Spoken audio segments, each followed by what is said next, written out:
As I said in my last video, there are two types of economics. One is conservative, and the other is liberal. The United States Federal Reserve Bank and the International Monetary Fund both follow conservative economics. And for over 25 years, the liberals have been questioning their economic policies. During these decades, the conservatives refuse to provide a response to our questions, or have a debate. Which means that they know they are wrong. They know they cannot defend their economic policies in an open public debate. Conservative economists have always said that raising or increasing interest rates will lower inflation. Thus, one does not have to consider what is causing inflation. All you have to do is increase interest rates. Conservative economics logic says that raising interest rates will make borrowing money more expensive. Thus, companies or people will spend less, resulting in a decrease in demand. A decrease in demand will result in companies lowering their prices. Thus, a decrease in inflation. Other than gasoline prices, which always fluctuate. I do not know of any time in history where you have companies, nationwide or worldwide, lowering their prices. Once prices are raised, they never come down. Thus, there is no proof that this has ever worked. Plus, it might sound good on the surface. But when one thinks about it, most of it is not logical. Conservative economics is designed to keep as much money in the hands of the rich as possible. If one considers what is causing the inflation, then one must take steps to address it. Usually, this will cost a lot of money. Conservatives do not want to spend the money because this can lead to raising taxes. If you look at the chart on the left, the countries such as Venezuela and Argentina all have inflation over 100%. The rest have inflation over 30%. If you look at the chart on the right, Venezuela and Argentina have interest rates over 50%. No one will borrow money with an interest rate above 50%. So everyone in these countries stopped borrowing money. Yet, inflation kept going up, or has not come down. Plus, in developing countries, most people and businesses pay for things with cash and not with credit. Most people worldwide pay for things with cash and not with credit. Thus, rising interest rates will have no effect on how most people worldwide use their money. And this is why this method has no impact on demand. And thus no effect on inflation. This is why when you ask the conservative economic experts why it has not worked, they skip over this question and provide no explanation. People have to buy food. People have to purchase gas to put into their cars. People have to pay bills such as rent, water, and electricity. When the companies that supply the services of water and electricity cost increase, then they have to pass those costs to their customers. These products and services are essential to everyday life. Thus, there are many essential products and services where you can never reduce demand. Plus, in every country, most people do not use credit to purchase most items. Especially everyday, weekly or monthly items. They use cash. Thus, raising interest rates will not reduce demand for most products or services. Raising interest rates will affect items such as a mortgage, a car loan, appliances and furniture. Most big-ticket items people buy with credit. People do not purchase these items every day or every year. Thus, raising interest rates will have no effect on demand because it does not affect how most people use money. In the 1970s, United States President Nixon made OPEC angry, and OPEC responded by cutting oil production. This resulted in worldwide inflation. Worldwide inflation continued under the next United States president, who was President Ford. During this time, everything the Federal Reserve did to stop or to slow down inflation had no effect. In fact, I remember President Ford's policy to slow down or to stop inflation was to come on television and instruct the United States people to just say no to inflation. Yes, just like saying no to drugs. So you are going to go into a store and tell them to lower the price. Yes. This does sound stupid. This was one of the reasons why Ford was not re-elected. Thus, the conservatives had no way to address inflation. And if this happened again, then they might lose another presidency. So they had to come up with something. Some type of explanation. Some type of solution.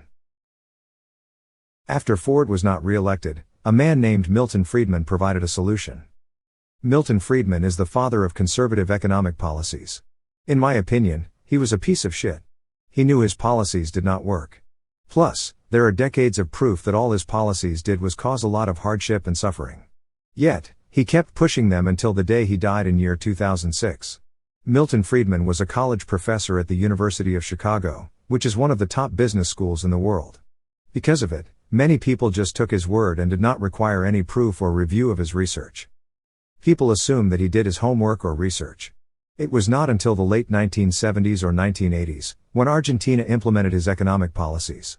This is when other economic experts started to question his economic policies.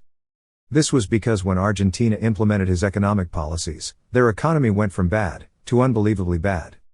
In the 1990s, Russia also implemented his economic policies, and their economy got very bad. When a company gets a loan from a bank, it usually comes in one sum. And they do not take out loans every month or every year. Unless you were stupid and got a loan with a variable interest rate, then raising interest rates will only affect new loans, and not most existing or old loans. Therefore, raising interest rates will not make money cost more for most businesses because they do not get a loan every month or every year. Most major corporations do not go to banks for a short-term loan. Instead, they use what is called commercial paper. Commercial paper are short-term loans, usually between 3 to 12 months. It is a loan one company provides to another company for things such as payroll. Therefore, regarding commercial paper, it is the company that decides what the interest rate will be and not the banks, the government or the market. Commercial paper is not regulated. Plus, no one knows how much commercial paper there is worldwide. For the major corporations, commercial paper is a very common business practice. As I said in one of my videos, major corporations get loans to reduce their taxes or to get a tax refund for past years. The point I am trying to make is that raising interest rates will have no effect on major corporations. Plus, it will have no effect on small to mid-sized businesses. However, most people get money to start a business from savings, or a loan secured by the equity in their home. Raising interest rates will affect a mortgage or a loan secured by the equity in their home. If the interest rates become too high, then many will not be able to purchase a home or start a business. This might help to slow down the economy, but will have little to no effect on inflation. During this whole argument, nothing has been said that addresses what causes inflation. Inflation is caused by one of two things. The first is raising the cost of oil or gas. Every product and service uses oil or gas, either directly or indirectly. Thus, if the cost of oil or gas increases, then the cost of everything increases. I do not know about Argentina, but in countries such as Cuba, Turkey, and Pakistan, the government purchases oil and gas on the world's market, and then supply it to the people. In the United States and all developed economies, the government does not purchase oil and gas and supply it to the people. Instead, companies purchase oil and gas and supply it to the people. When a company or a country purchases oil and gas on the world's market, it has to be paid in United States dollars. Over 90% of products and services sold on the world market are paid in United States dollars. This is because the United States dollar is the most stable currency in the world, which makes it the most powerful currency in the world. This is because the United States government can do very little to affect the value of the dollar.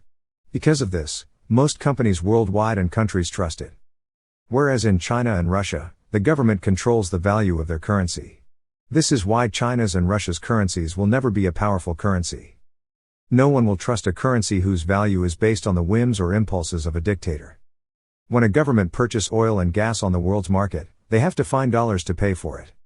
If I'm going to give you dollars, then what will you give me in return? What do you have to trade? Most of the countries that purchase oil and gas for their people have very little to trade. This resulted in them running out of dollars.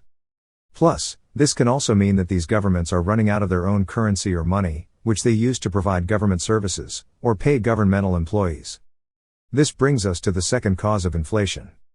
The second cause of inflation is when a government prints money faster than what their economy is growing. Until the 1970s, the value of a country's currency was based on gold.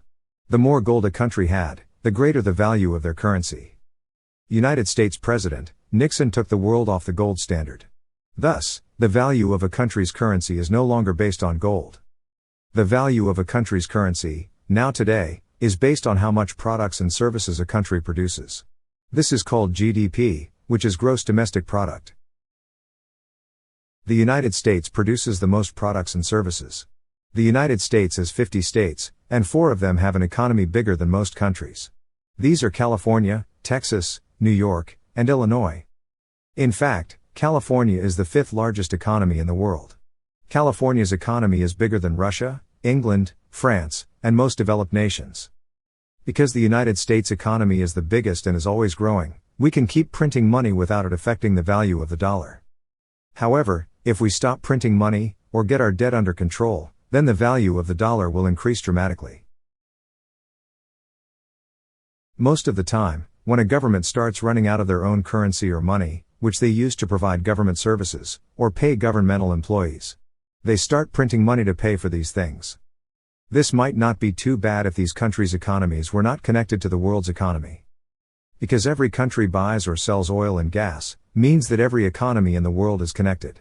Because oil and gas are mostly purchased and sold in United States dollars, means that the value of every country's currency is compared to the United States dollar. If a country starts printing more money without the gross domestic product to support it, will result in diluting or watering down its currency. Like alcohol. The more water you put into a drink, the more you have to drink to get drunk.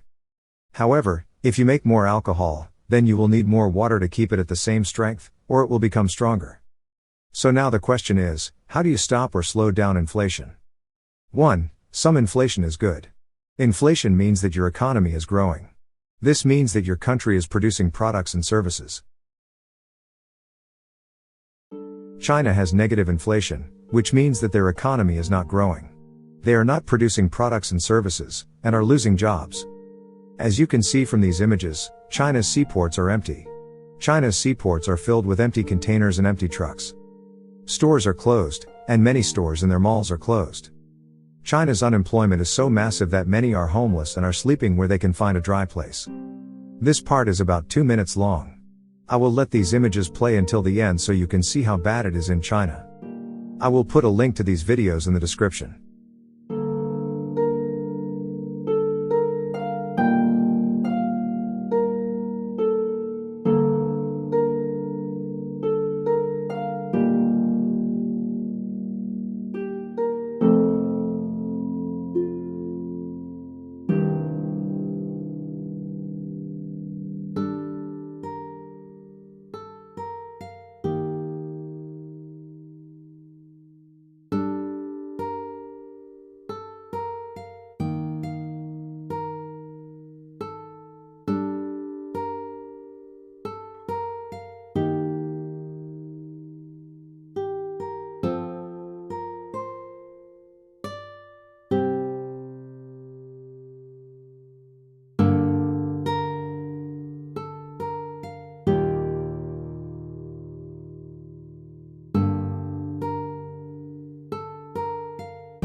There are many things that liberal and conservative economics agree with.